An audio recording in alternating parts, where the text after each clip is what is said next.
again for Tennessee, Tuxedo and his tails.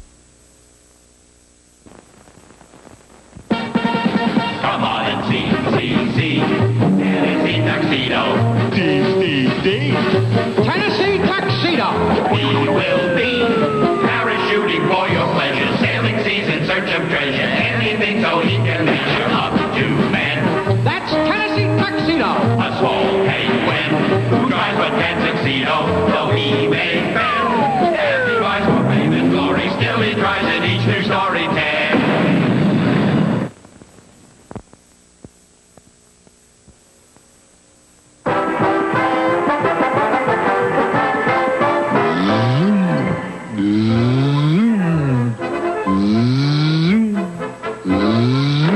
Chumley, why in the world are you making those ridiculous noises? Gee, Tennessee, I'm pretending like I'm a driver in this big car race. Let's see. Big race next week. Anyone can enter. $500 first prize. Zowie! That's for us, Chumley. We're going to win that race. But gee, Tennessee, I was only pretending. We can't enter with this old bed. We're going to build a racing car, and we're going to win that money. Tennessee Tuxedo will not fail. Let's go get Yuck and Baldy. Gosh, Tennessee, this sure is a funny racing car. How's it going to work, Tennessee, huh? Very simple, Yuck. Inside here, we have a giant spring. The key on top winds up the spring. Then when we release the brake, we'll be off like a flash. I think I'll just sit this ride out. Don't be ridiculous, Baldy. There's nothing to worry about. Okay, Tennessee, it's all wound up. Baldy, release the brake.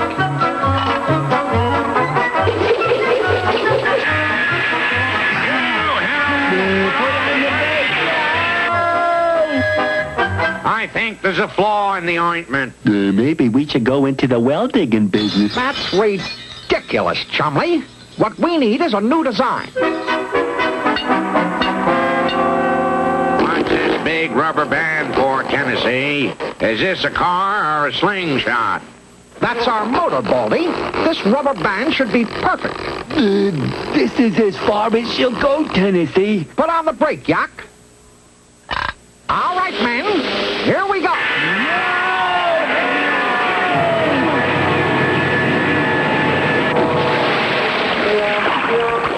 Seems to me, Tennessee, this design is all wet. We'll have to try a new model. Gee, Tennessee, this looks more like a rocket ship than a car. Exactly. This is our jet car. We simply blow up the big balloon, the brake clamps the end of the balloon shut until we're ready to go. Then we take off the brake, and we blast off. That's enough, Yuck. Put on the brake, Baldy. Let off the brake! Look out! Slow it down! Slow down the air! What did I tell you, man? Now we'll just drive over and sign up for the big race. Just sign your name right here.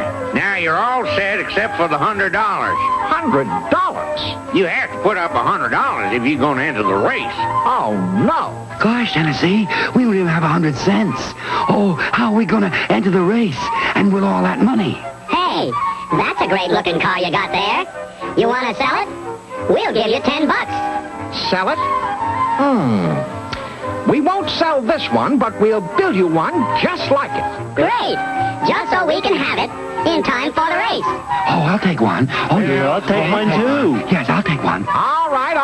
Just give your names, and Chumley will write them down. We can't build all those cars. It'll take us forever. We'll just have to find out from Mr. Whoopi how we can make our cars fast.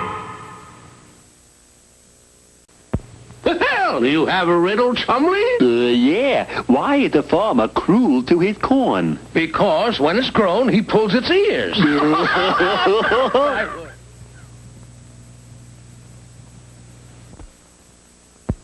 Well, boys, so you want to speed up production on your automobiles, eh? Well, I wouldn't want your plans to backfire, get it?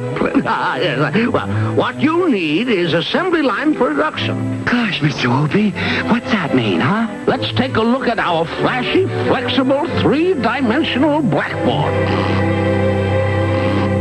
The first factory that used the assembly line of manufacturing was a flour mill run by Oliver Evans of the United States. This mill cleaned, ground, and sifted the grain without stopping between steps. You can see that the assembly line system of manufacturing moving goods along from one worker to another made production much faster and thus helped make products much cheaper because fewer hours of labor were needed. That's great, Mr. Whoopi. But what about cars? Oh, yes, cars. It was Henry Ford who introduced the assembly line system for automobiles. By 1920, he was making automobiles on the first fully automatic assembly line. Gee, Mr. Whoopi, what is everybody doing? If you went into a modern automobile assembly plant, you'd see something like this.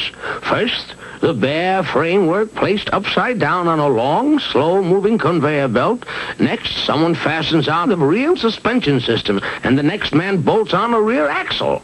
Then the front suspension system is mounted, and other men reach in bins alongside the conveyor belt, pulling out propeller shafts, fuel tanks, brake linings, and many other items which they install in turn. Zowie, Mr. Whoopi, that's fast. Oh, yes, indeed. Next, a giant mechanical hand picks up the frame and turns it right side up on the conveyor belt. An overhead crane swings a complete engine into position while men working alongside put on the wheels and tires, steering gear, and even bumpers.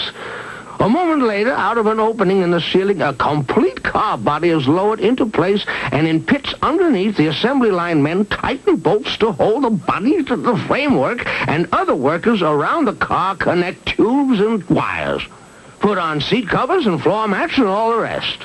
Looks to me like all those people would trip over each other. Oh, no, my boy. There is no frantic haste or confusion. Each man has only a few operations to perform, and their work is so arranged that no one interferes with anyone else. You see, the whole process of assembly line production is a good example of teamwork between workers and management to make enough cars to go around. And that's exactly our problem. Come on, men. And thanks, Mr. Whoopi. Here we are, men. Our own assembly line. We're going to build 10 cars exactly like this one of our own. Yak, you'll put one of those frameworks on the conveyor belt and slap on the back wheels. Baldy, you'll put on the front wheels and the steering wheel. Chumley, you'll put on the body and doors. And I'll put on the balloon. We got Energy. I'm ready. Yeah.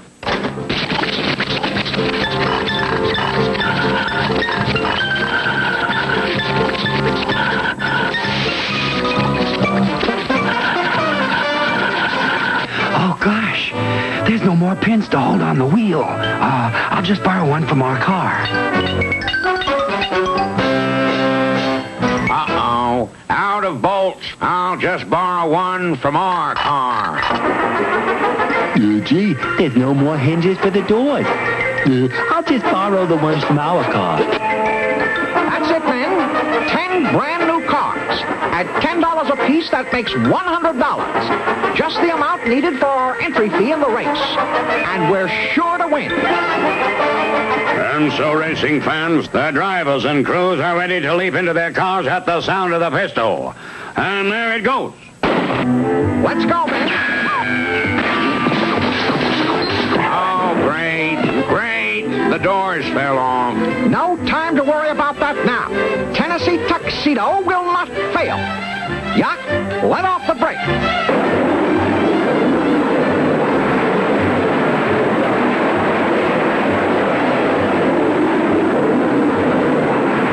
I can't steer it. There's no bolt on the steering wheel. Let me out. Let me out! I think we lost. But look at that, Tennessee. All those cars that are winning, they're ones we made. Oh, isn't that great? Just great. They get the prizes and... And we got the bird.